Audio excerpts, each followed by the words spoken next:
Now we're getting into revocation of a will, right? Concept, we know what revoking something means, right? We're trying to revoke the will, right? So to render it invalid. You can revoke a part of the will or the entire will. So under the revocation section, what's our three sections? Let's go with Lily here. Looking at the folder system, what do we have under revocation of a will? Revocation by subsequent writing, revocation by physical act, and revocation by operation of law. Exactly. All right. Subsequent writing, physical act, operation of law, by law. All right. You have three different ways. Okay. You had a will, and now I'm going to use a subsequent writing to revoke that. All right. That's one way. Physical act. I'm going to tear it up. I'm going to burn it. Okay. I'm going to destroy that by physical act. And then another one is by operation of law. We're not going to focus on that in any detail. There's only one little small rule there. The one that I put in here for us to know is the divorce situation. By operation of law, a previous spouse is removed from a will after the divorce or annulment. So if in the will, I left everything to my spouse, but then before I die, we get divorced, well, by operation of law, after that divorce, that person is taken out, right? That's operation of law. Didn't have to do anything. Just the nature of getting the divorce takes out that spouse. It's kind of messed up. Like, what if me and the spouse are still cool? What if that spouse are still take, Hey, you got to then go ahead and create another codicil to put that person back in there. All right. So let's get into subsequent writing. Back to folder system. Lily, what are the sections that we have under subsequent writing? Codicil, express, implied. Exactly. Awesome. Codicil, express, and implied. So follow me, guys. The reason why we're seeing codicil here, this is the first time we're seeing codicil. And it only makes sense, right? We haven't really had to deal with it. We were talking about the creation of our original will. Now we're first getting into, dealing with the codicil. And we're dealing with a subsequent writing that's revoking a will. Now, when you're getting into now this subsequent writing that's revoking a will, you have to ask yourself, is this an actual document that is validly created to be considered part of our testamentary picture? So it's like you have your original will. You have to send this through creation to see if it's a valid will. Well, after that, we're not going to just let any and every writing come in to be a part of this will and modify or change this will. Any future writings also have to be deemed valid. And guess what? We're going to actually run codicils through the same creation rules, okay? So when you have a codicil, right, future testamentary documents, you go through valid creation again. So whenever you have, let's say, words in that codicil, remember, codicils can do a lot of different things. They can add things. They can subtract things, right? They can just simply modify it in some way. Whatever it's doing, before you get to the details, the substance of what it's saying to do, you have to just say, are we even going to deem this a valid codicil to begin with? So that's why in your revocation by subsequent writing, before you even get to whether it's expressed and implied, you have to first just deal with, is this a subsequent writing that we will honor? Okay, so make sure you understand how that plays a role. All right, so we talked about the requirements for a valid codicil. There's this concept of republication by codicil. Let's hold off on this until it comes into play in the hypo, but this is learning again of one of the effects of a codicil. But for now, let's just stick with what we've learned, that this is a future document, testamentary document made after the will. You have to first see if it was validly created. Now, we're in revocation, so now we're dealing with specifically a codicil that is taking something out, that's revoking something. Let's look at express. Express is to expressly revoke. T must create a codicil that uses sufficient language to expressly revoke. I think this is going to be, from gauge setting, a relatively high standard. You need it to be very expressive. I am revoking my gift from the will, right? Something along those lines. So you see an example in there. And then total versus partial. This is very simple and intuitive. If you had a will that had three different things, but then the codicil only subtracted and revoked one thing, well, then this is a partial revocation, right? But if it revoked all three, it would be total. So it's that simple. Are you revoking the entire will or just a part of it? If it's just a part, it's partial. The entire thing is total. Now, what about implied revocation? That's express. I revoke that gift to that person. Implied is when you simply make an inconsistent gift. I tell Lily, hey, Lily, I leave you my Beverly Hills mansion. That's number one in the will. But then I assign in this codicil, I just simply say, no, I don't even say no. I just say, I give my Beverly Hills mansion to Kareem. I didn't actually have any express words of revocation to my gift for Lily, but I made an inconsistent gift, and therefore there's going to be an implied revocation of that gift to Lily. Okay? So that is the concept of implied, inconsistent gift. All right? So let's actually go through physical act, and then we'll do the hypo. Okay? So that is revocation by subsequent writing. Any questions on that? Yeah, Yadi? So just to clarify, whatever is the last document, whether it's a codicil, then that trumps the original, or if there was a previous codicil, right? If there's inconsistencies, exactly, right? Because sometimes there's not inconsistencies, so it doesn't need to trump, it just adds on. But if there's inconsistencies, then yes, the later in time, which is why dates are not needed. But if you're dealing with holographic codicils, and you're dealing with things that are now inconsistent, it's like dates are very helpful for us to be able to determine, right, if there's inconsistencies, which one will trump. Okay, thank you. Yeah. All right. So we get to revocation by physical act. Now we're in a different world. We're not taking the time to write out why we're going to revoke something and how we're going to revoke something. No, we're impulsive and we're just going to do something physical, right? We're going right across the original will. I'm canceling this. I'm going to tear it up. I'm doing something like that, right? So physical act. You have three elements. Physical act, revoked by T or at T's direction and in his presence.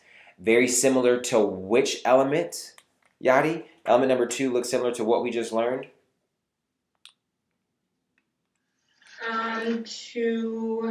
Has to be revoked by testator or at testator's direction and in his presence.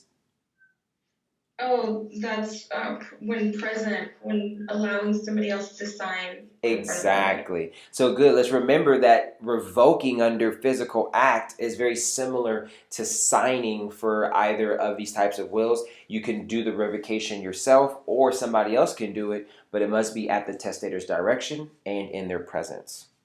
And there also must be a simultaneous intent to revoke. Okay? And then the way number 3 works is that if elements 1 and 2 are met, then element 3, my 7 intents, okay. I'm thinking of a different section. Oh yeah, I'm thinking of a different section, sorry. So there's not the presumption thing here. So for the third element is you have to have the intent to revoke at the time the physical act occurs. So the classic example there is I have a will that leaves everything to Yadi, right? I have it sitting here on my desk. And then during the session, it just so happens that some coffee accidentally spills on that. And then I'm like, oh man, this is a sign from the universe that Yadi is not supposed to get this will, right? It's just not, it wasn't meant to be. And so there I'm like, yes, this will, as the coffee has showed, should no longer exist. That's not going to be revocation by physical act. Why? Because I didn't have the intent at the time the coffee spilled. I formed the intent after the act. Okay? There we go. Physical acts to look out for: burning, tearing, cancellations, destroying, or obliterating. Essay tip: testator writing null and void on top of an attested will is considered a physical act of revocation. Awesome. We're ready to do some hypos. Okay. Hey, yo, guess what? Hold up. We're on page 12 of 33 already on these hypos. Y'all trying to get out early today, huh? We gonna see. All right, so let's go with I don't even want to know what y'all saying in the comments. I know y'all talking. Of course, it's Jordan, too. Yeah, no, it's Jordan. He always got something to say. 40 minutes. Yeah, I still remember that. Jordan, we're going to go with this hypo with you, man. Number 1. Let's go, Jordan. Alright. Tina creates a valid will that gave half of her estate to her son Sony and half of her estate to her daughter Delilah. This will is stored at her attorney's office in Beverly Hills. 2 years later, Tina gets into a huge fight with Sony because he decided to be a comedian instead of following his family's pressure to become a lawyer or a doctor. Around that same time, Tina got into a huge fight with Delilah for marrying outside of the race. Tina is driving in the car one day when she has a sudden epiphany. She then finds an envelope in the car and writes the following on the back of it. Because my son Sony and my daughter Delilah have disobeyed me, I specifically disinherit them. I now give all my property to my cousin Cassandra. Please tear up the previous will. Tina signs this envelope and puts in a fresh envelope and mails it to her attorney. Once her attorney receives a letter, he reads it and immediately tears up the original will. Tina then dies. What claim does Sony, Delilah, Cassandra have against Tina's estate? All right. Jordan, we'll get out on time if we go through this one smooth. So let's go ahead and get nothing wrong here, everything right. You feel me? Do you think this is going to be revocation? Yes or no? Quick answer. Yeah. Okay, let's go through it. So guys, we're now entering into the world where we're getting some questions with some depth to them and some multiple things going on. So what are we going to start doing for reading comprehension purposes? We're going to start creating timelines. Can you go ahead and tell me what's the first thing that happened in our timeline? He created a valid will. Exactly. So the will was created and it was valid. What is that telling you? That on the essay, you're not going to have to start your discussion off with what? Jordan? With going through the rules of a tested will and stuff. Yeah. All of creation, capacity, intent, formalities, exactly. It's been concluded for you, so good. So we have a valid will here. Then after the will, they give you all of these facts about Tina getting into it with Sony and a huge fight with Delilah, the two people that were beneficiaries. Let's make sure we just understand what's going on here. The testator here is Tina, and then Tina was leaving for Sony and Delilah. Okay. Then we had something that took place, right? When she had this sudden epiphany while driving. And what did she do while driving? She found an envelope on a car and she wrote on the back of it. Exactly. And in that envelope, what did she do? She totally, I know it's total and partial, but she totally disinherited them. She made a new will, basically. Okay, I disinherit them. And it says I give all my property to my cousin Cassandra. Jordan, here's what I want you to do. Is whenever you have a codicil, as I kind of showed earlier, you can do multiple things. You can plus, you could add things, you could subtract things, change things somehow. You want to see what all happened in this codicil. And here, there was like arguably words of revocation in this codicil. And then there was also words of new gifts. Right? And that's also connected to the revocation because she's gifting the same things that were in the original will, because here it's saying I'm giving all my property to Cassandra. And then there's instruction to please tear up the previous will. She signs this thing. She then sends it over to her attorney. Once her attorney receives the letter, what does he do? He tears up the original will. A tears up OG will, which is going to be analyzed as another possible revocation of the OG will. Awesome. So the question then asks us, what claim does Sony, Delilah, and Cassandra have against Tina's estate? Well, we know that Sony and Delilah are situated together, and then Cassandra is by herself. Sony and Delilah want to argue that this will was valid, and that this will was not revoked, and that this new gift is not valid, so therefore this original will stands and they collect. Cassandra is going to concede that this is a valid will because it says it is, She's going to argue, though, that that will was revoked. Okay? She's going to argue that that will was revoked. How many arguments does she have for revocation here? 2. 2. She has one argument that this was revoked by subsequent writing, and she has another argument that this was revoked by physical act. The subsequent writing argument is saying the envelope itself and what the contents of it as a subsequent writing was enough to revoke the original will. And in the alternative, when the attorney tore up the original will, that also is a method of revocation. All right? So this is really what it's coming down to, right? Whether this codicil is valid and whether or not there was a valid revocation. And then ultimately, who do you think is going to win here, Jordan? Sony and Delilah or Cassandra? I would say Cassandra. Okay. Make sure, guys, that reading comprehension is there. You're seeing how these parties are situated together, what this is coming down to, etc. All right. So again, we've gone through will. It's valid. Now we're getting into whether or not it was revoked. The first thing we'll look at, I think, is subsequent writing. So in a subsequent writing scenario, Jordan, the very first thing that we have to do is analyze what? Whether the codicil is valid. So guess what? Even though the will was valid, that helped us avoid creation, now we got to go there anyway for the codicil. All right, is this going to be analyzed as a holographic or attested? A holographic. Yeah, and let's not jump our horses, actually. Let's go in order. Are there any issues that we see here with capacity?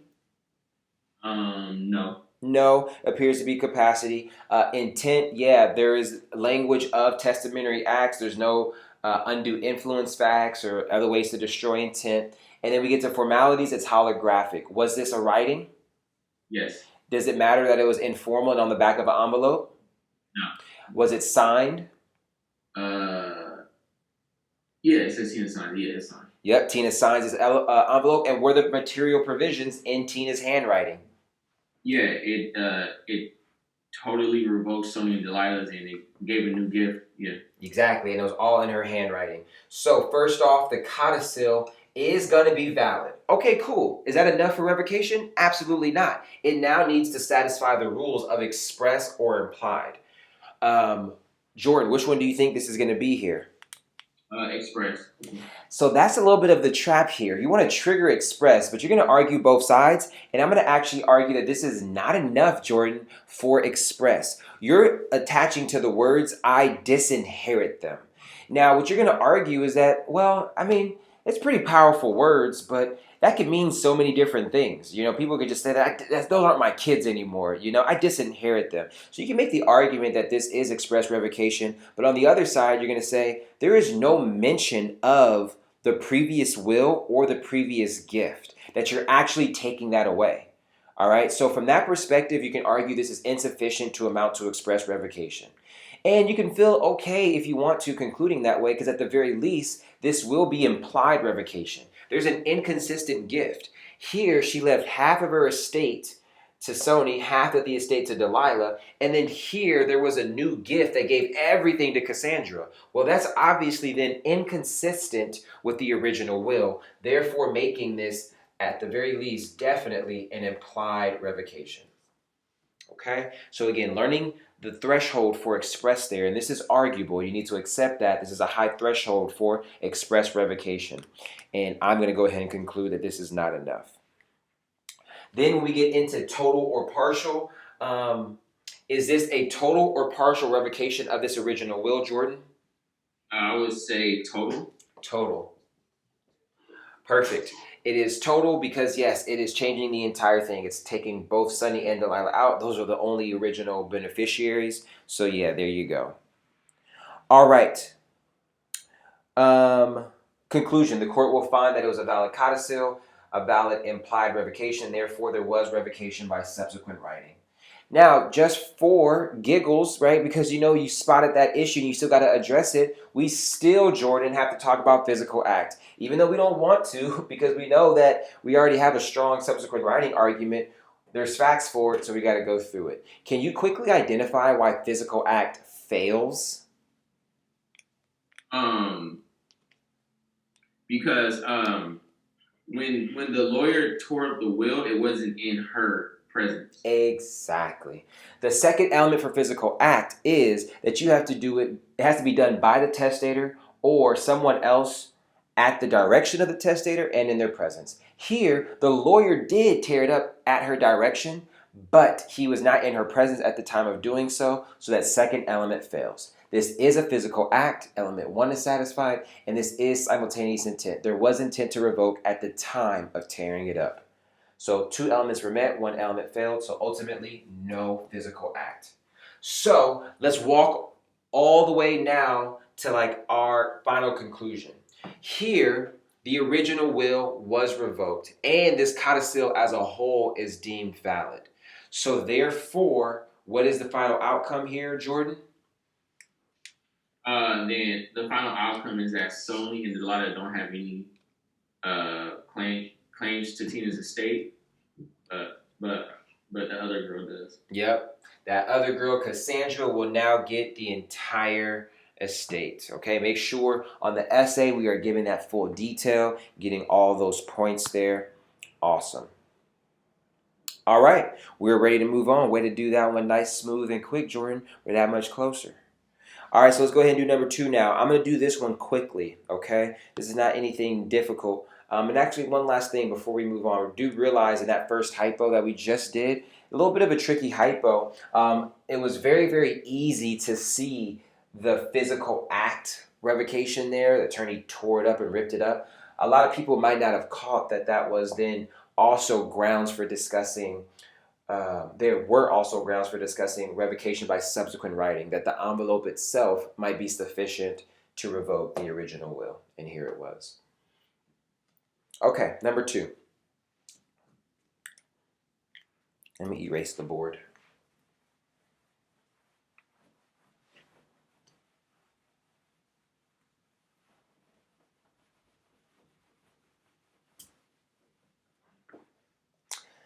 Todd types up a will on his computer, then prints out 2 copies and properly signs both copies, and properly has 2 witnesses sign both copies. Okay. Have we seen this before, Yachty? Where we got 2 copies of the same will? I don't think so. Yeah, I don't think so either. We haven't seen this in our hypos today. Okay, dealing with something novel. Make sure you remember that when you're doing your essays. Like, new scenario alert. Let me see how this is going to play out. All right, so we have 2 copies. Properly signs both of them. Has 2 witnesses sign both of them. Okay, cool. Todd later wants to revoke that will and destroys the file on the computer. Oh, that's also different. I haven't seen that. He destroys the file on his computer and tears up one of the copies. He forgets that he stored a second copy in his safety deposit box.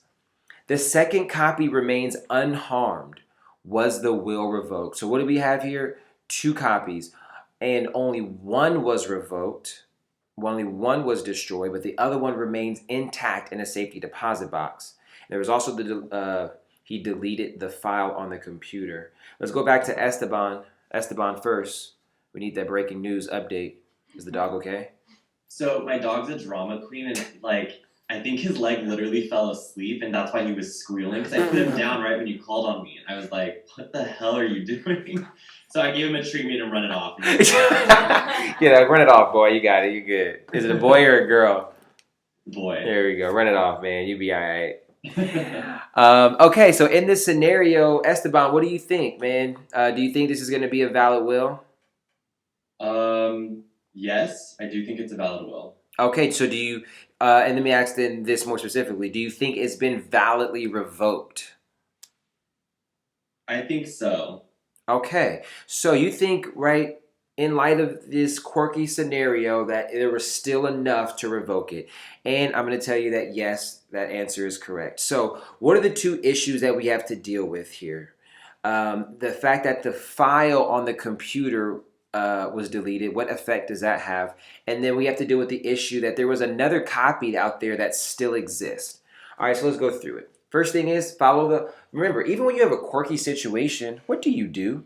follow the folder system. Even with all of this, you don't just throw all that to the wind and just analyze this all willy-nilly. You still have to have revocation. You still have to have revocation by one of three ways. Here, the only logical method of revocation to discuss here, Esteban, is what? Revocation by physical act. Exactly. And so let's go through to see if it's satisfied. Was there a physical act? Yes, it was the tearing up of the one copy of the will. All right. And tearing is something definitely enough. So you're going to say, yes, that was satisfied. It was done by the testator, so himself. So that's fine. And there was simultaneous intent to revoke. Okay, so going through this, it appears as though these three elements are met. But then again, we can have a heading for additional issues. Right? First thing we can address is deleting the file on the computer. This has no effect when it comes to revocation. So this is something good to take away, right, in the future. But if you never saw this before, right, this could have been a curveball on your exam, as it was for whoever took this exam. And so you have to figure out how to deal with that. So again, make sure you're in tune with using logic to walk through. Esteban, any kind of logic you want to give it a shot at arguing why deleting this file would be insufficient? I don't know, it's tough because I want to argue that it is sufficient because of like the modern age. Like you would think like deleting something shows your intent to obviously not have any weight. However, because there are signed copies by him and his witnesses, like that's what needs to be physically destroyed, not something electronically that has no signature of any party. Yeah, and then even to that said, like when you have a curveball, it's not so much about the right conclusion because that only comes when like it's a rule that they know we're being tested on. So I even love how you use some logic on the other way, that modern technology in a modern world, right, that should be deemed enough and it is consistent with the testator's intent. That's Esteban using logic. He has noticed that in the world of wills, a lot of things come down to the testator's intent. So he factored that in. That was an amazing job, Esteban, even though you went on the other side of that. Now, I'm going to go on this side of it, Esteban. My logic is going to be that, well, hey, I'm going to compare revoking a will to creating a will. And when I'm creating a will, it's not sufficient for me to just create that document on the computer and create a file for it and then that serve as valid creation. So since I can't just create a file to create a will, I then don't think that simply deleting that file should be sufficient for revoking that will. Now, again, it's just like I'm coming up with logic, you know, in the best way that comes to me in that moment. And it is more or less consistent with now what the actual rule is, that deleting the computer file is not a sufficient option. But again, what I want to teach you guys more so is this was a curveball. Before seeing this essay, we had never seen this, and so you had to handle it on the spot. Now let's get to the additional issue, not tearing up the second copy. That is the issue, that there's two copies and you only did the physical act for one of them. Again, this could be a curveball. We've never seen this before. And so we had to take a stand and we had to then argue and support our stance. And so here's the rule. There's a presumption that the physical revocation of one copy creates a revocation of the will, despite other copies being reserved. Here, there are no facts to rebut that presumption that Todd wanted to revoke the will. So, if it's just a simple scenario where he forgot he had the other one, he did the physical act towards one, the presumption is that it's going to be revoked, and it will likely stand if there's nothing to show that he did not want to revoke. You know, so that's how that works. So here, not tearing up the second copy is not an issue when it comes to revocation. So ultimately, there was a valid will and there was a valid revocation by physical act. Any questions on that one, Esteban? No, that makes sense. Awesome. And guess what? We are done with revocation. Moving on down the line here. All right, so let's do a quick recap. Esteban, we're talking about revocation of a will. There are three different ways to revoke a will. What are those three different ways? You have by physical act, operation of law, and is it by a subsequent writing? Exactly. And if we're doing subsequent writing, we know before we even get into whether or not it did revoke by subsequent writing, we have to first see if that subsequent writing is going to be determined to be a valid what? Valid will or codicil. Exactly, a valid will or codicil, typically going to be a codicil. And yeah, we have to go to see if it's validly created. Then once validly created, then we can get into the substance. Is this express rejection, revocation? Is this implied revocation? Is this total? Is this partial, etc.? Physical act, we simply had 3 elements. Operation by law, look out for divorce. Revocation of a will, guys. Now we're getting into saving a will.